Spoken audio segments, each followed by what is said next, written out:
एम्पीरिया 2021 होने जा रहा है, क्या रीज़न था इस अवार्ड शो से जुड़ने का, अगर सबसे पहले उस बारे में बताएं। नमस्ते।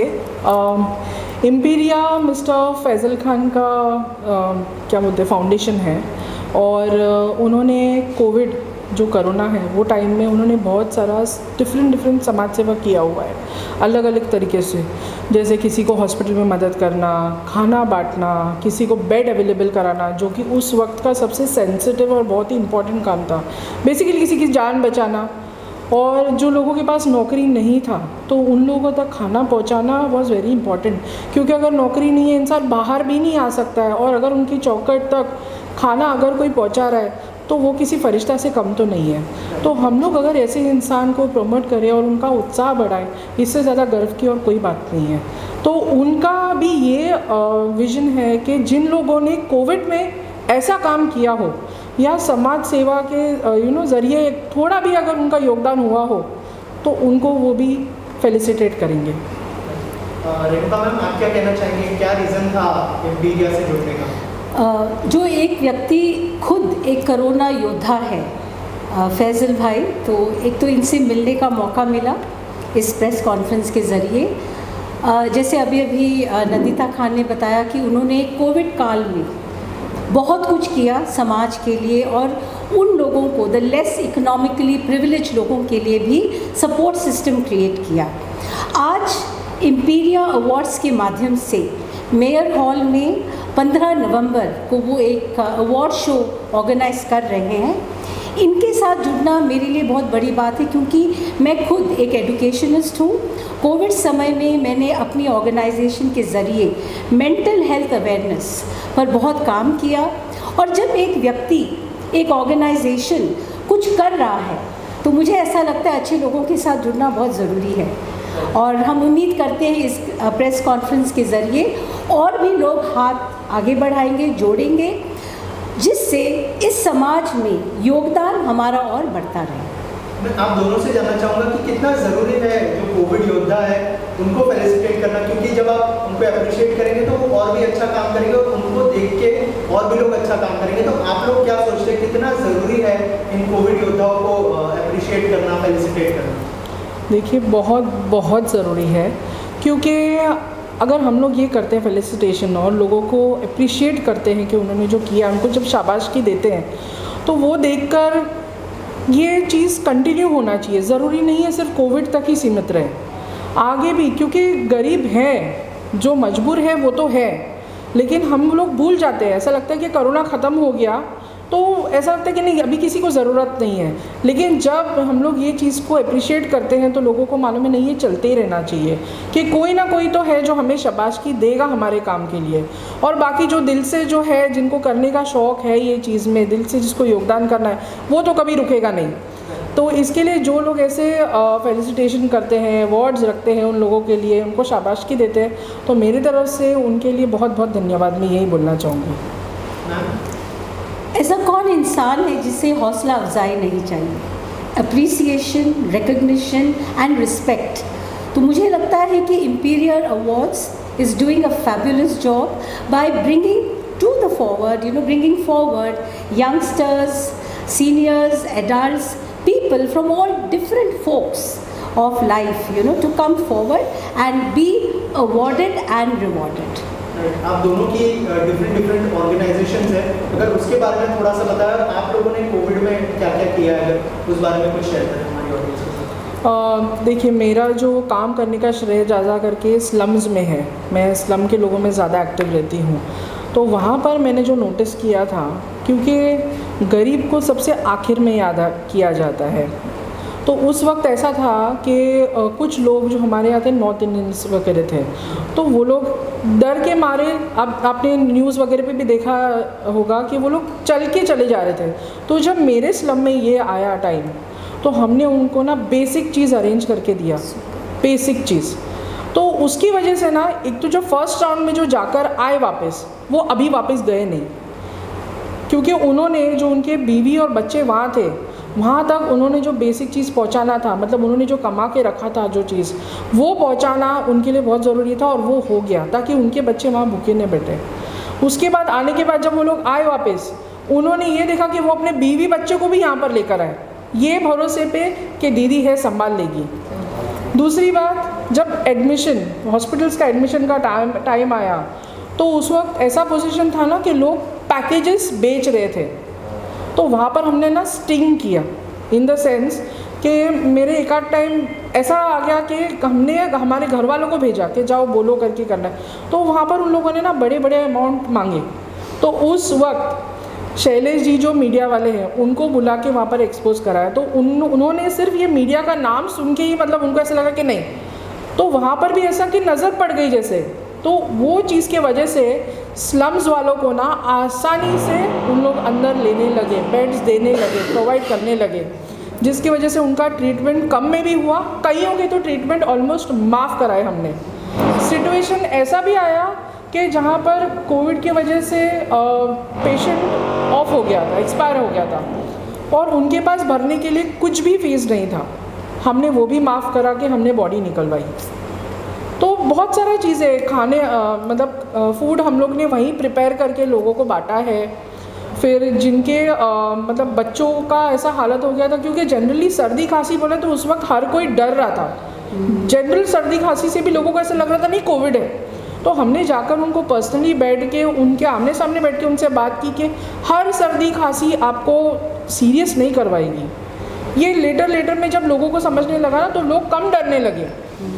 मेन कोरोना का ऐसा हो रहा था कि लोग सॉरी टू से बट उस वक्त मीडिया ने भी इतना फैलाया था कि लोग सिर्फ जैसे देख रहे थे और इतना फैल गया, तो वो डर हमने काफ़ी हद तक कम किया उनके साथ बैठ के।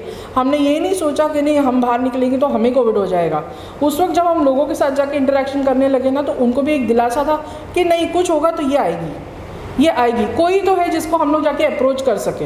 तो लोग हमसे मतलब कॉल करने लगे कि दीदी आज राशन नहीं है, ये नहीं है, छोटी छोटी चीज़ें, ये सब हमने देखा कि उन तक हमने पहुंचाया किसी ना किसी ज़रिए से। तो ये मैं एक ही चीज़ बोलूँगी कि ऊपर वाले का जो है ना वो ये बहुत बड़ी मेहरबानी है कि हम जैसे लोगों को मौका देता है वो करने के लिए, तो इससे बड़ा प्रिविलेज कुछ नहीं है। मैम कोविड के टाइम पे सब लोग घर पे थे और आप जो है काउंसलिंग भी करती है, तो मेंटल हेल्थ का ध्यान रखना कितना ज़रूरी था, और अगर आपके ऑर्गेनाइजेशन के बारे में मैं एक एजुकेशनिस्ट हूँ, एक पर्सनालिटी एनहांसमेंट कोच। तो इस क्योंकि ये परमात्मा ने मेरे अंदर वो हुनर दिया था कि मैं लोगों तक पहुँच सकूँ, और थैंक्स टू इंटरनेट और जितनी भी डिजिटल मीडिया है हमारी, I communicated with so many people, specially the teachers community बहुत ही अफेक्टेड थी। मैं टीचर्स के साथ कम्युनिकेट करती थी, स्टूडेंट्स के साथ, क्योंकि 2 साल करीबन बच्चे एक ऐसी एजुकेशन व्यवस्था से जुड़ गए जो उन्हें बिल्कुल लावारिस जैसा कर रहा था। तो मेरा योगदान was totally for the education system. मैंने अपने खुद हौसला किया अपने आप को सबसे पहली बार, और इस तरह से सपोर्ट सिस्टम क्रिएट किया। Thank you so much. Okay Altaf भाई, जो है मोस्ट अवेटेड पोस्टर लॉन्च हो चुका है, क्या कहना चाहेंगे? सबसे पहले पोस्टर के बारे में हमें कुछ बताइए और किस प्रकार का ये अवार्ड शो होने वाला है, जुड़ के कितने पोस्टर के बारे में और इस पूरे कॉन्सेप्ट के बारे में आपको नंदिता मैम ने बताया और रेणुका मैम इन्होंने भी बताया। दरअसल ज़िंदगी जीने के 2 तरीके होते हैं। एज अ फिल्म क्रिटिक मैं आपको एक डायलॉग याद दिलाऊंगा, रंग दे बसंती का। एक वो कि मतलब जो हो रहा है होने दो, और दूसरा कदम उठाओ उसे बदलने के लिए। तो कोरोना काल में जो एक अंधकार का माहौल था उसमें कुछ लोगों ने कदम उठाया उस अंधकार को मिटाने के लिए, एक रोशनी जलाई। तो ऐसे लोगों का सम्मान बहुत ज़रूरी है। मेरे दोस्त फैसल खान यहाँ पर हैं, जिनको मैं काफ़ी दिनों से जानता हूँ, और सोशल वर्क इनका बहुत अच्छा है। इन्होंने खुद बहुत अच्छा काम किया, जैसे नंदिता खान मैम ने बताया, और इन्होंने वहाँ से सोचा कि ये काम जो लोग कर रहे हैं उन लोगों को पुरस्कृत करना, उनका उत्साहवर्धन करना बेहद ज़रूरी है। इन्होंने एक कदम उठाया है, ये एक पहल है इम्पीरिया, उन लोगों के सम्मान में जो लोग अपनी ज़िंदगी किसी और की ज़िंदगी खुशनुमा करने में लुटा देते हैं। बस मैं इतना कहूँ। पुष्कर भाई, आप क्या कहना चाहेंगे?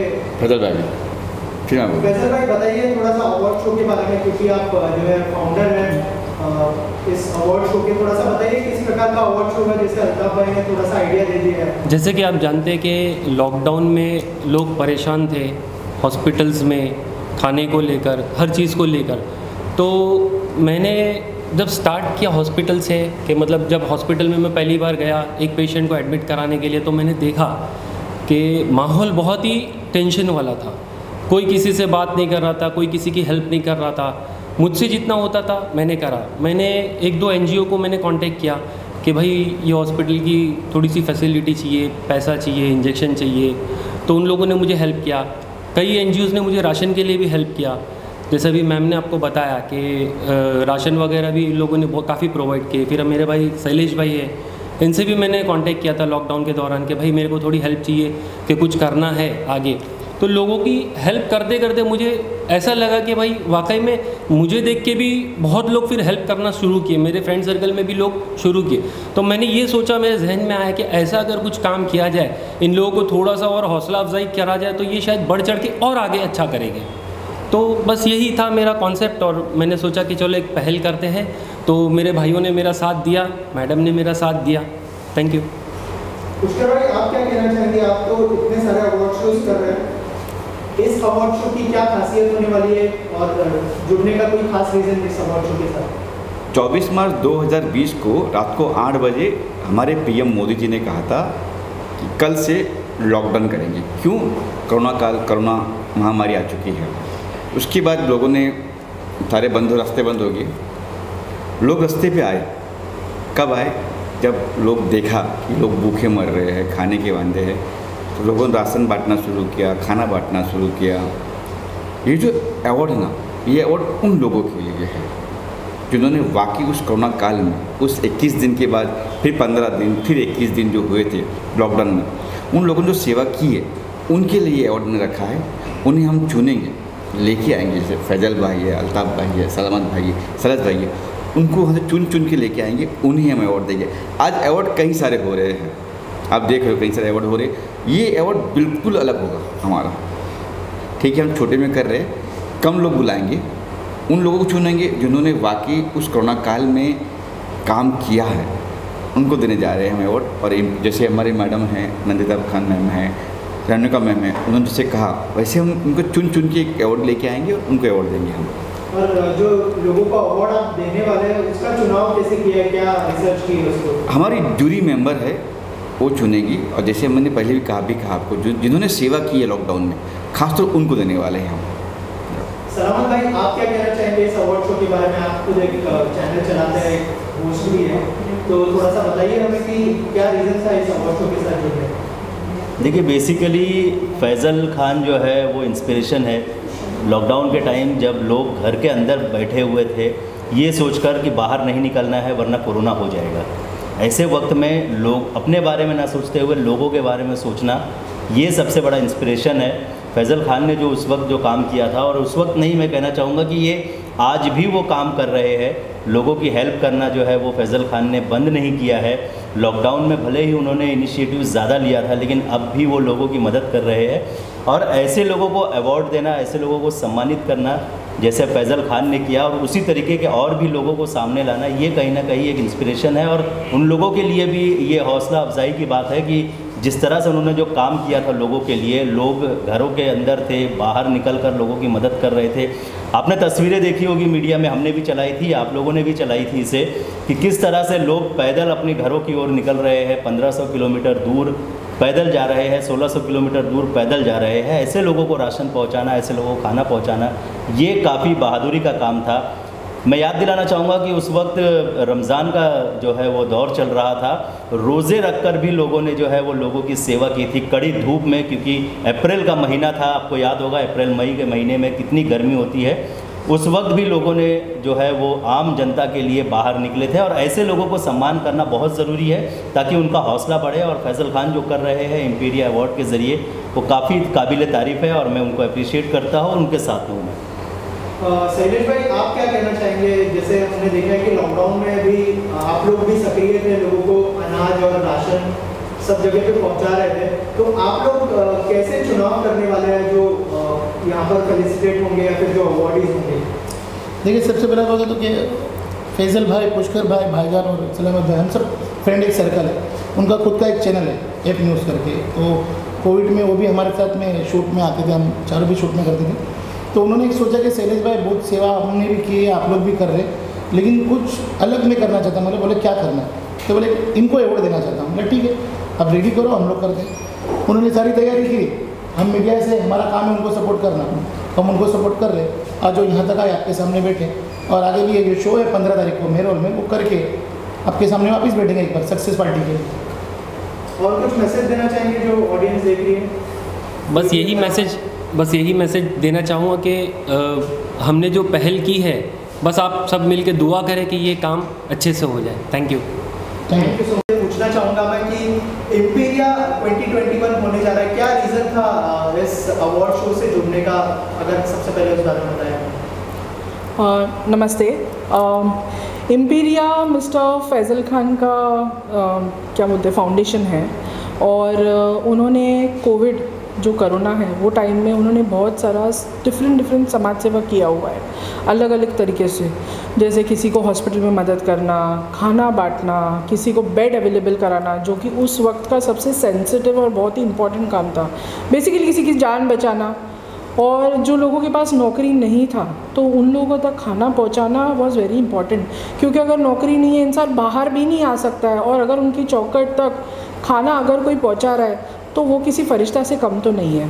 तो हम लोग अगर ऐसे इंसान को प्रमोट करें और उनका उत्साह बढ़ाएं, इससे ज़्यादा गर्व की और कोई बात नहीं है।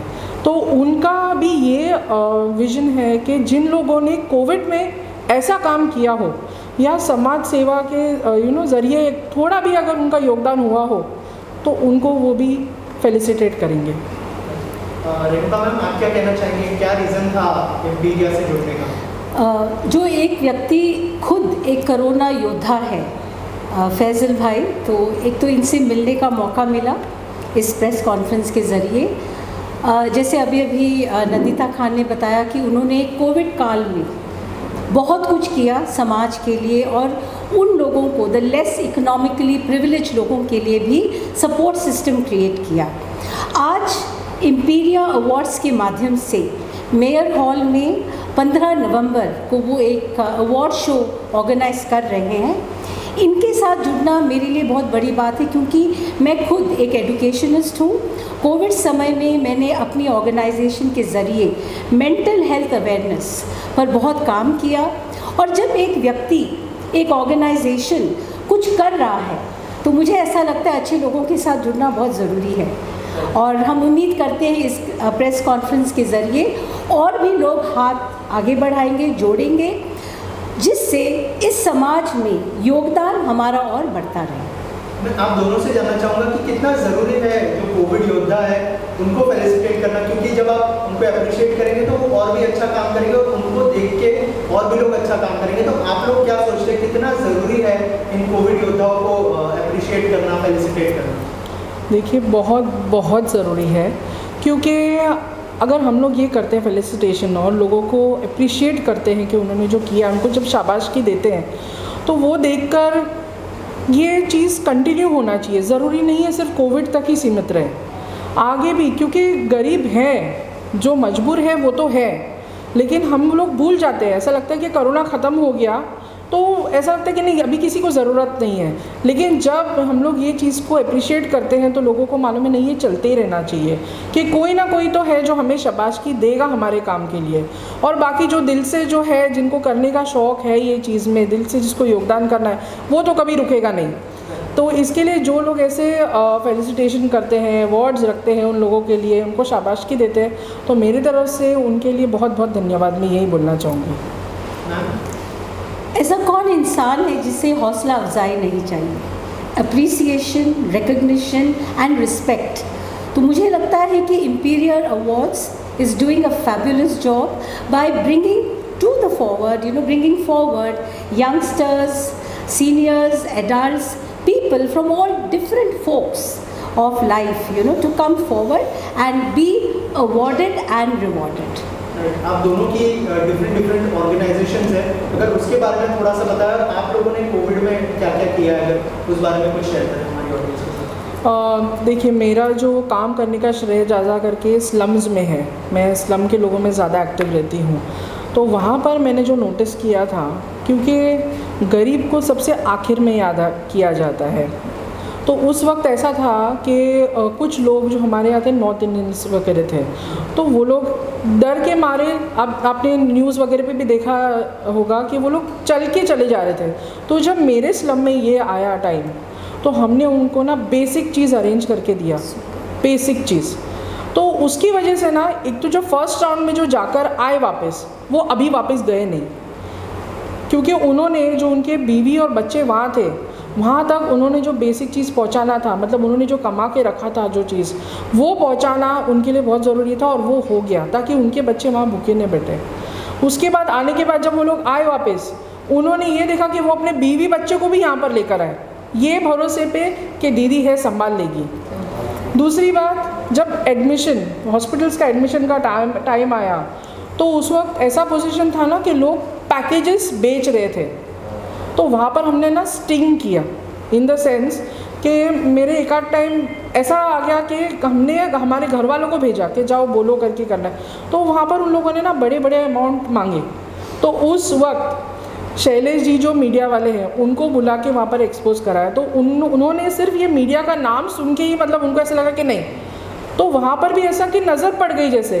तो वो चीज़ के वजह से स्लम्स वालों को ना आसानी से उन लोग अंदर लेने लगे, बेड्स देने लगे, प्रोवाइड करने लगे, जिसकी वजह से उनका ट्रीटमेंट कम में भी हुआ। कईयों के तो ट्रीटमेंट ऑलमोस्ट माफ़ कराए हमने। सिचुएशन ऐसा भी आया कि जहाँ पर कोविड की वजह से पेशेंट ऑफ हो गया था, एक्सपायर हो गया था, और उनके पास भरने के लिए कुछ भी फीस नहीं था, हमने वो भी माफ़ करा के हमने बॉडी निकलवाई। तो बहुत सारा चीज़ें, खाने मतलब फूड हम लोग ने वहीं प्रिपेयर करके लोगों को बांटा है।